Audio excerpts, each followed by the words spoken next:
A cancer patient who lost most of his penis to a flesh-eating superbug after routine surgery has won a six-figure payout. Andrew Lane, 63, contracted the potentially fatal infection necrotizing fasciitis after an operation to remove his prostate gland in March 2013. His bowel was punctured during the procedure at Southend Hospital in Essex, but staff only noticed the injury 6 days later, his lawyers said. Lane, from Thurrock in Essex, was rushed to theatre, but the damage caused by the infection was so severe that he was left with just 1.5 inches of his penis.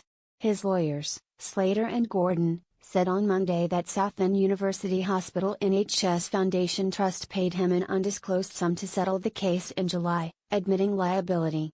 Lane said, "They've admitted their mistake, but I've not had an apology, and knowing that just a scan a few days earlier would have prevented all of this is very difficult to accept. I've been compensated, but I'll never get my health back, and I just want other people to be aware of how dangerous this flesh-eating bug is. If you don't feel you are getting the right treatment, you have got to speak out." Lane, who married his partner of 18 years shortly after being discharged from hospital, is incontinent and has been treated for depression. He can no longer have sex despite retaining his desire. "It's been a difficult thing to come to terms with for both of us," he said. "I know Sue still loves me, but I do feel less of a man." He was also forced to have contaminated muscle tissue covering his stomach removed, which he said left him looking 9 months pregnant, as his stomach intestines hang out. Lane, who now works as a carer, said, "I'm at greater risk of hernias and I have two, so I'm in constant pain. I used to be sporty and proud of my body, but now I can't bear to look in the mirror."